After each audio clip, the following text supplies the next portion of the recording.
今回は生のトウモロコシを最高に美味しく、風味も甘みも栄養も逃さない調理法をご紹介します。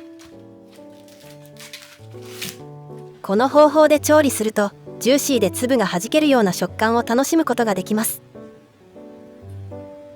では早速作っていきましょう。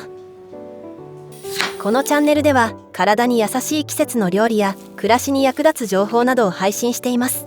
ご興味ある方はぜひグッドボタンとチャンネル登録よろしくお願いいたします。今回はトウモロコシを3本用意しました。7月の中旬から8月いっぱいまでが一番美味しくいただける時期です。トウモロコシはヒゲの本数と実の数が一緒だと言われていて、ヒゲがふさふさしているものは実入りが良いと言えます。そしてヒゲの部分がしっかり枯れているものは完熟している証なので甘みがあって美味しいトウモロコシです。今回購入したトウモロコシはすでにヒゲが切られてしまっていたので、そういう時は重みのあるトウモロコシを選んでくださいね。トウモロコシは収穫後、時間の経過とともに甘みがどんどん落ちていってしまうので、買ったらすぐに茹でて早めにお召し上がりいただくことをおすすめします。外側の緑色が濃い皮、先の方が緑色の皮、汚れの目立つ皮はすべて外していきましょう。ある程度外したところで長い芯がついている場合は、このように根元からポキッと折ってしまいます。これで黄緑色の薄皮数枚だけになりました。ヒゲ付きのトウモロコシの場合は、この時先端にヒゲが出ていると思うので、ハサミで切り落としてください。すべて剥き終わりました。目に見えないホコリや砂がついている場合があるので、さっと水で洗い流します。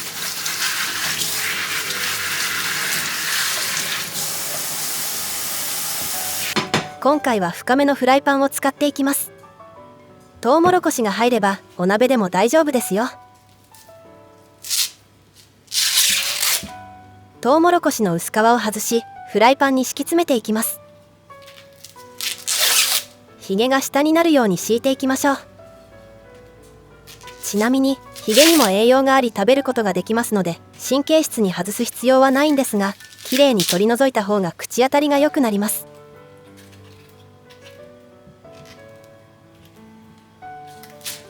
トウモロコシの主成分はでんぷんですが、ビタミン B 群、ビタミン E、カリウム、食物繊維などがバランスよく含まれています。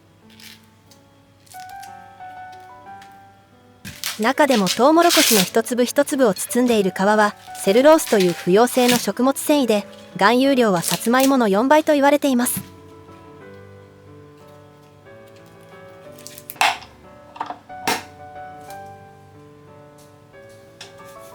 次はトウモロコシにお塩をすり込んでいきます。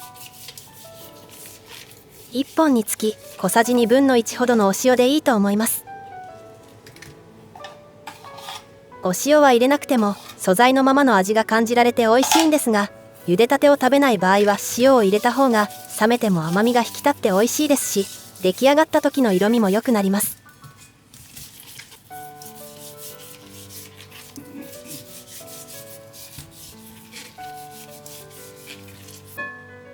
塩を塗り終わったらフライパンに水を 400ml 入れていきます。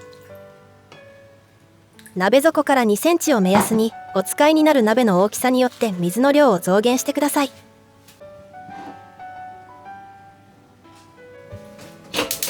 火にかけていきます。火加減は中火と弱火の間くらいです。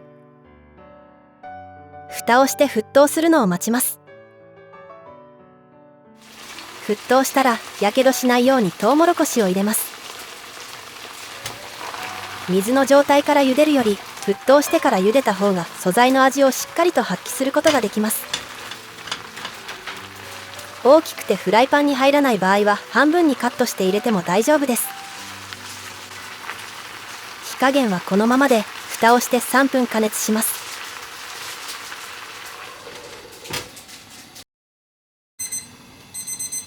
3分経ちました。裏返していきます。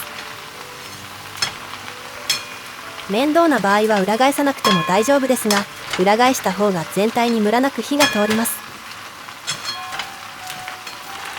まだ裏側は白っぽいです。裏面も3分加熱していきます。茹で上がったトウモロコシを冷やすための冷水を用意します。いい大きさのボウルがなかったのでフライパンを使います。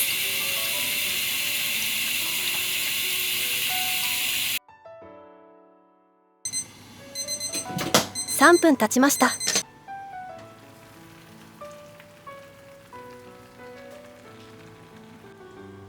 白っぽい部分がなくなって全体が黄色くなっているので、これで完成です。粒に張り艶があって色味も綺麗に仕上がりました。ちょうど食感が残っているくらいに蒸し上がっていると思います。トウモロコシの大きさによってはまだ硬い場合もありますので、念のため火が通っているか確認してください。フォークで引っ掛けると簡単に粒が取れます。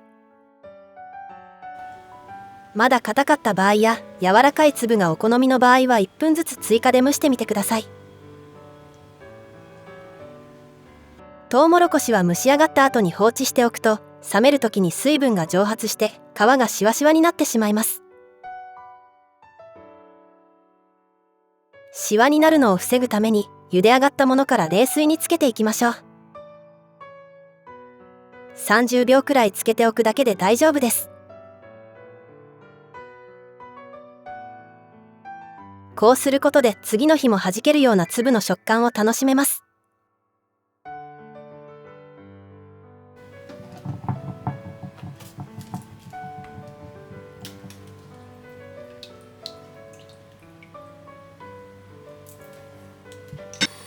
栄養も風味もしっかり残っていますよ。少量のお湯で短時間蒸すだけなのでガス代の節約にもなります。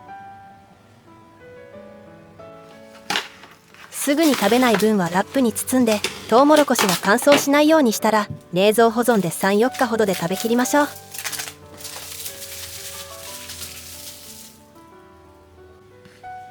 冷凍する場合は小さめの輪切りにしてから保存すると自然解凍しやすいです。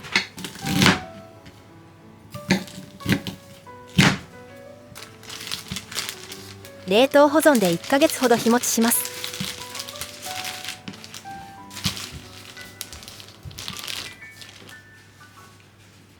そしてこの残った茹で汁はトウモロコシの甘いお出汁が出ていますので捨てずに活用しましょう。スープなどのお料理に使えますし、トウモロコシにお塩を塗っていなければお味噌汁のお出汁としても活用できます。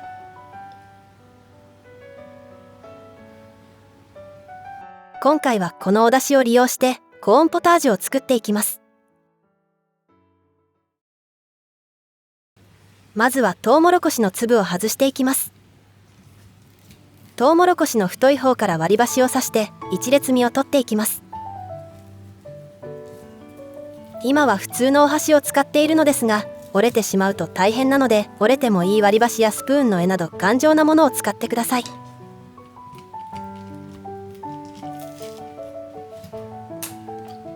こんな感じで一列取れたら、指の腹で身を倒していくとポロポロと身が剥がれていきます。身が大きくて倒れなかったら2列分取ると剥がれやすくなります。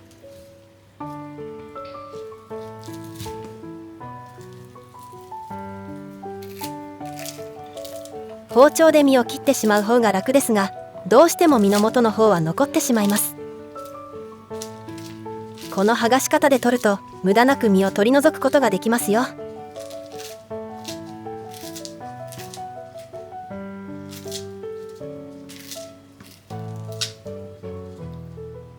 剥がし終わりました。飾り用のトウモロコシを少し取り分けておきましょう。次は玉ねぎ。半分使っていきます。みじん切りにしていきましょう。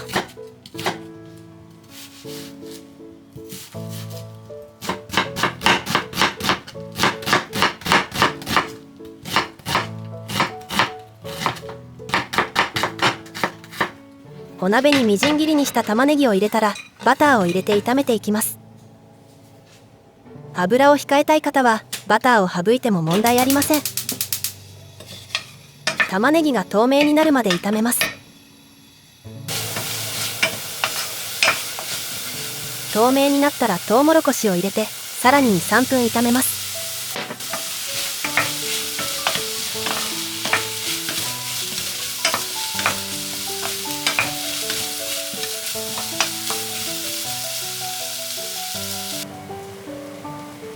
水分はトウモロコシの茹で汁を使います。茹で汁が 100ml 残っていたので、足りない分は水を足して合計 200ml にします。水を入れたら沸騰するのを待ちます。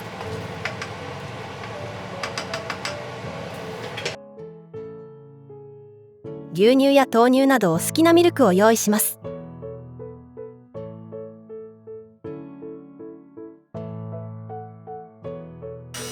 沸騰したら一度火を止めてブレンダーやミキサーで滑らかにしていきます。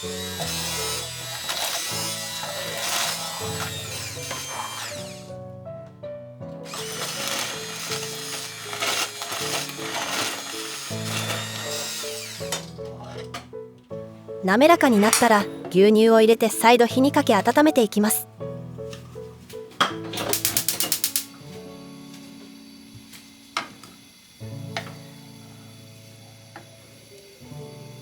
牛乳を入れた後は沸騰させないように気をつけてくださいね。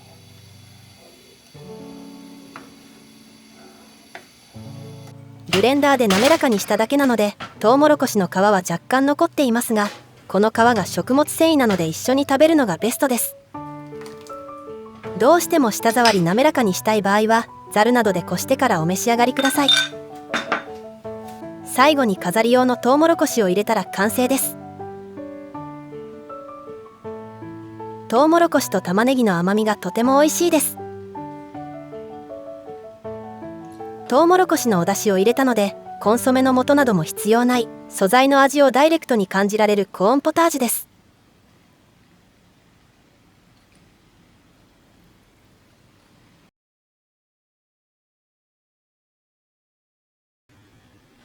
風味も甘みも栄養も逃さないトウモロコシの調理法、いかがだったでしょうか。今の時期が一番美味しいトウモロコシ。上手に調理して栄養を丸ごと摂取していきましょう。最後までご視聴していただきありがとうございました。